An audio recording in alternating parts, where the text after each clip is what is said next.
That's fine. Let me start, Professor Hobsbawm, by asking you: were you taken by surprise by events in the country of your birth? Uh, Not absolutely, because the surprise was really Tunisia, which started the whole thing off. I think without Tunisia, we wouldn't have had Egypt. Nevertheless, it was an enormous joy to discover once again that it's possible for the people to get down in the street, to demonstrate, to overthrow governments. It reminds me as a historian of 1848, another self-propelled revolution which started in one country, then spread all over the continent within a short time. But you talk about 1848, but 1848 demonstrated it's much easier to bring down a regime than to build a new one, and perhaps that's where we are in Egypt as well. Well, certainly.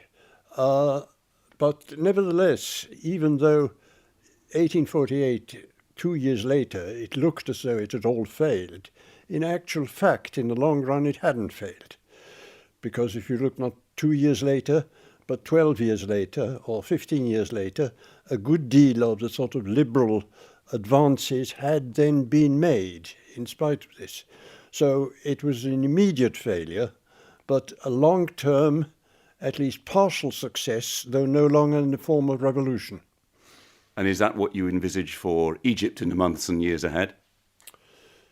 I don't know what I shall envisage. It's quite clear that I don't think we can envisage Egypt as anything like, let's say, a West European constitutional liberal democracy. I don't think that's the prospect in any of the Arab countries. Never has been. But I don't think this is actually very much of a prospect even in outside Arab countries for the early 21st centuries.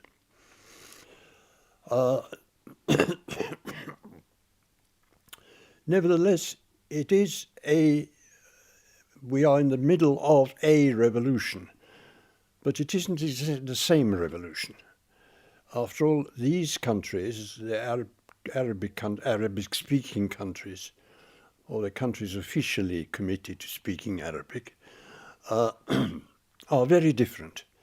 And one of the confusing factors is that a lot of newspapers have assumed, because they're all alike, that, for instance, Tunisia, which has, I think, the best chance of becoming something like a constitutional parliamentary representative democracy, is the same as Libya, which it obviously isn't, or Yemen, or Syria, or any of these others. They're not. And it's a great mistake. What unites them, I think, is a common discontent, and you might say common mobilizable forces, which are today partly, shall we say, class forces, a new developed modernizing middle class, particularly young student middle class, and partly, of course, a technology which makes it today very much easier to mobilize protests, and not only in the Arabian countries. You're a historian of revolution. You've also been in your past a proponent of revolution. Do you feel a sense of personal excitement about events in the Arab world?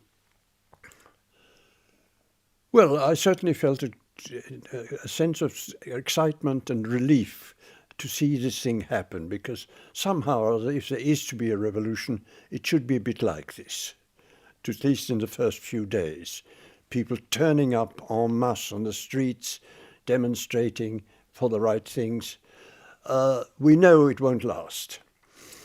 And we also know, I think, that the major revolutions are not necessarily the ones that are of greatest appeal to middle-class intellectuals and revolutionaries. In Russia, in the 20th century, the 1905 revolution was the one which really appealed to the intellectuals, to everybody.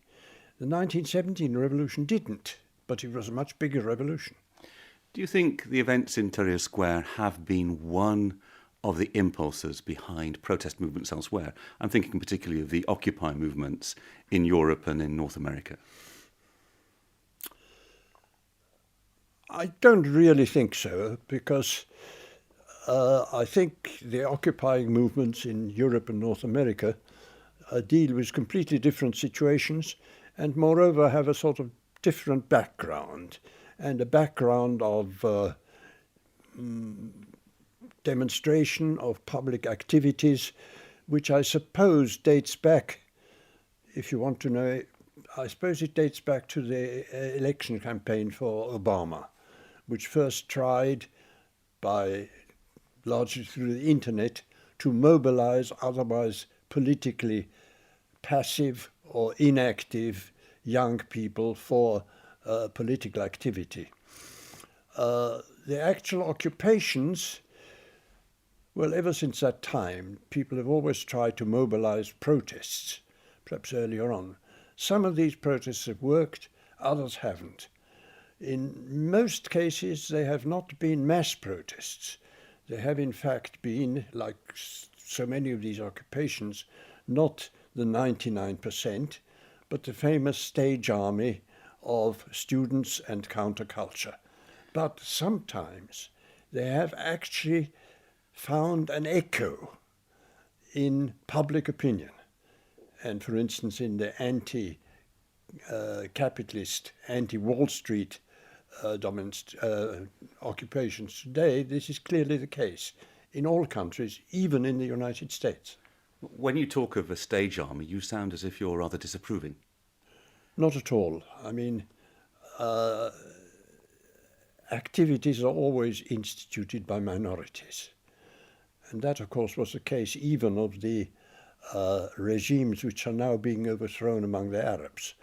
These were also originally not ancien regimes, but revolutionary regimes, which had outlived their historic validity. Wherever you look, whether you look in the Arab world or in the States or in Europe, the organised left, of which you were a part for many decades, appears to be a marginal force in spite of all the questions raised about the future of capitalism and the established order. Why is that? It's partly, I think, due to the fact that the traditional left was geared to a kind of society which is no longer in existence or which is going out of business. For instance, the traditional left believed very largely in the mass labour movement as a carrier of the future. Well, we are being industrialized, we have been deindustrialized, and so that's no longer possible.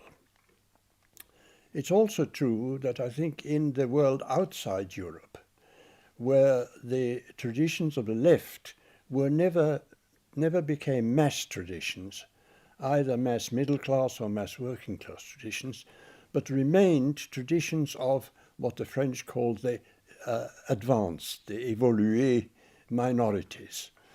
There, in fact, the rise of democracy, of mass politics, brought into being people who did not think that way at all. The Iranian Revolution was the first one in which, as it were, what people at the grassroots believed, namely Islam in those countries, also formed once again the political language. And the people who had previously made concessions to the fact that they were in Islamic countries, but actually were not Islamists themselves, were marginalized. And that includes reformers, liberals, communists, which were of some importance in those days in Sudan, in Iraq, and in Iran, for instance, marginalized. And what comes out now, and I think this is one of the unexpected and not necessarily welcome factors in the Arab Spring, what emerges as the mass ideology is not the ideology which started off the demonstrations. Do you remain...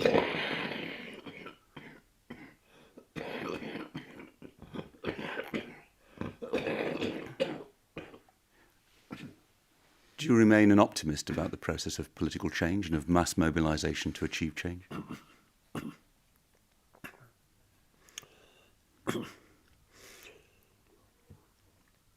Only under certain circumstances. I think probably the most effective mass mobilizations today are the ones which start off from a new modernized middle class, and particularly the enormously swollen body of students.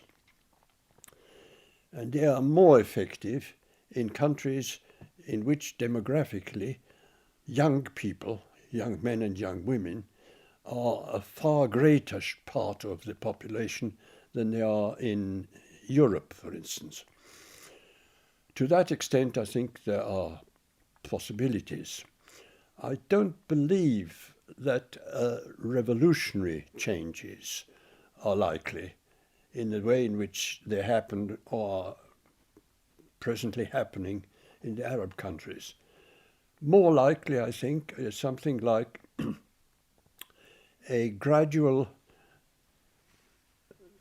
advance of reform, such as, for instance, we saw in the Far East, in Korea. I remember being actually in Korea just about the time when you could see a movement of the young and of the new middle class became discontented with the military regime, which actually had been rather good for the economy of Korea, and was about to, if not overthrow it, but to press it back. In this instance, with the help of an international situation, namely, they didn't want to risk their participation in the Olympic Games. Well, that's a good note to end on. Professor Hobsbawm, thank you very much indeed. Okay, thank you.